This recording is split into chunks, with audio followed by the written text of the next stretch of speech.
to the energy transition and to coal regions in the global south. I will then give you a short introduction to the resource nexus concept. We will then have a look at the resource nexus in the context of the coal phase out in countries of the global south, and finally come to some conclusions. Firstly, the share of coal in global electricity production in 2020 was about 35%, and this has come down from about 40% in 2010. Approximately 40% of the global CO2 emissions are still due to coal used for electricity production or heating purposes. The Paris Agreement, which aims at limiting the global temperature rise to a maximum of 2 degrees or less, requires a complete stop of coal combustion without carbon capture and storage by 2050 at the latest. And when looking at the policies that are currently in place, we would expect a warming of about 3.5 degrees. So we still have to go far beyond the current government pledges to actually reach the range of the Paris Agreement of limiting global warming to 1.5 to maximum 2 degrees. Many of the countries that are among the world's largest coal producers are located in the global south. And this is particularly China, which has a share of 47.6%, Indonesia, India, South Africa, Colombia.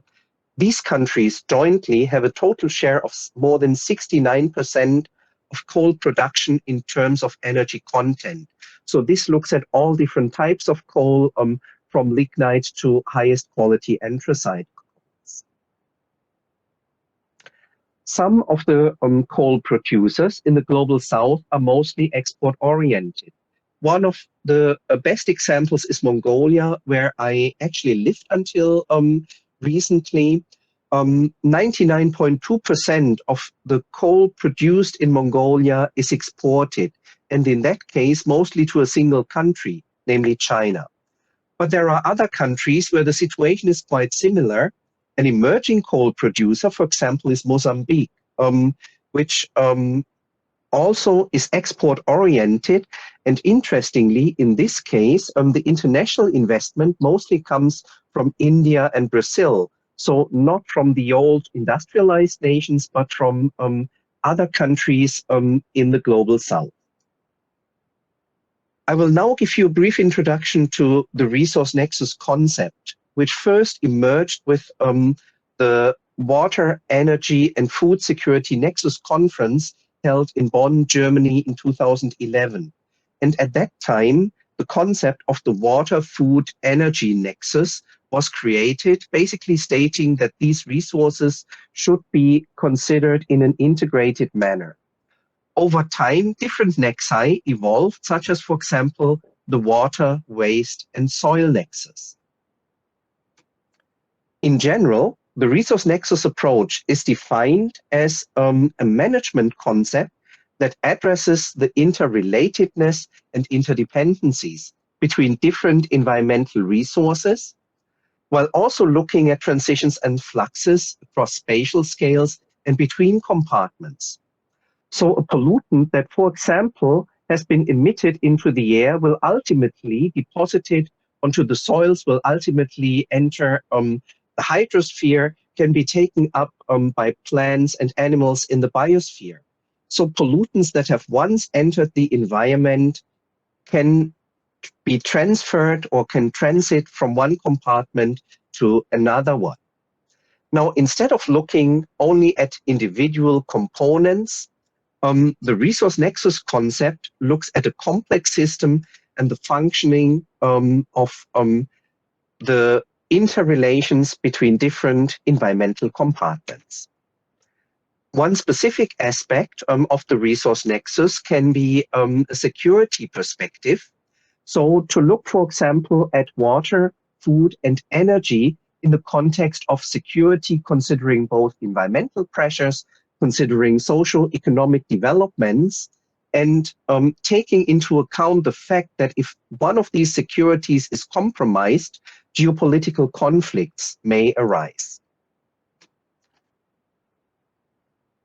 The resource nexus is also strongly linked to sustainable development and the sustainable development goals. And the figure that I'm showing now is from a recent publication in Nature Sustainability by Professor Bleischwitz, which looks at the interlinkages between individual elements of the nexus, in this case, water, food, energy, materials, and land resources, and the SDGs. And as you can see, different nexus elements are connected to others via the SDGs.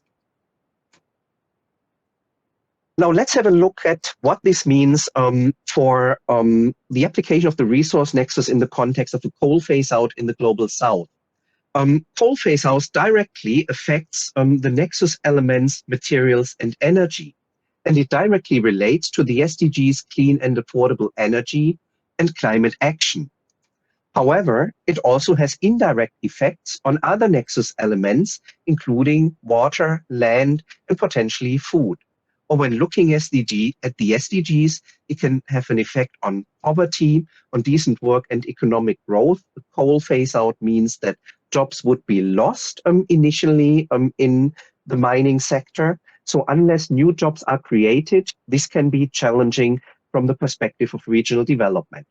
Positively, it could affect life on land. It could affect the SDG number 2, zero hunger. It could affect the water-related SDGs number 6 and 14.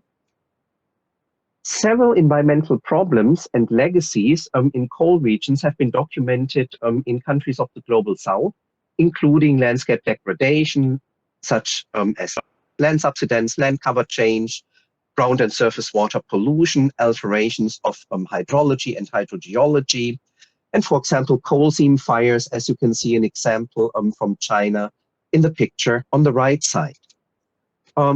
Soil erosion and soil contamination has been widely reported. Atmospheric emissions, which can, for example, be coal field methane that is even continuing after coal production starts. Coal dust is often related to mining. Emissions of particulate matter, NOx and SOx from coal combustion is commonly a problem in coal regions. And biodiversity losses, the bioaccumulation of pollutants are things that affect the biosphere. In China alone, for example, coal mine methane emissions make up about 15 to 20 million tons a year. And this is a very significant number, taking into consideration that methane is about 86 times more potent as a greenhouse gas as compared to CO2. There are also some specific socio-economic challenges for the coal phase-out in the Global South, such as increasing coal consumption to meet energy security, which is often politically wanted. There is sometimes a very strong economic dependence on coal exports. But if these exports in the future decline due to a phase out of burning coal in other countries, this will have negative effects. So that in the end, there is a risk of so-called stranded assets making investments into the coal sector that will not amortize anymore. Social inequality is often a problem, such as a deposition of people who live in the regions used for mining. Indigenous communities are sometimes affected. There is in many countries a problem regarding racial and gender segregation. The coal industry is a predominantly male industry. There is a coexistence of large-scale and artisanal mining. And the picture that you can see on the right side is a coal mine in Nalech, Mongolia, where I lived until very recently. And all this means that addressing the challenges of the coal phase-out must include many different aspects.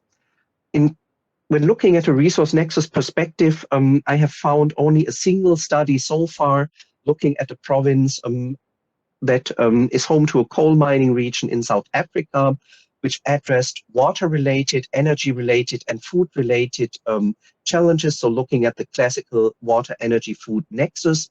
And as you can see here, the biggest shortcoming in this specific region was identified as the point number E2 here, share of renewable energy sources. And this is not very surprising that coal regions are typically regions where renewable energy sources are not yet very widely used, and this would be a huge challenge for future development. This is so far the only internationally published Nexus study looking at a coal region. And with this, I come to some short conclusions. Firstly, applications of the resource nexus concept to coal regions are so far very limited, particularly in case of coal regions in transformation. On the other hand, environmental legacies of coal mining need to be dealt with even long after the coal phase out, and they affect different environmental compartments, including the hydrosphere, the pedosphere, the atmosphere, and the biosphere. And solutions in the end must consider interlinkages with other environmental resources, but also sustainable socio-economic development. So only if the transformation is done in a socially just way, it would be acceptable to the local population.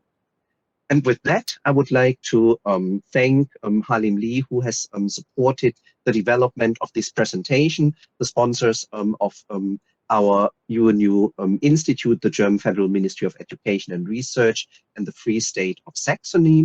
And I would like to thank you all for your presentations. If you wish, please stay connected with UNU Flores. You can subscribe to a quarterly newsletter, and you can find us on all social media channels.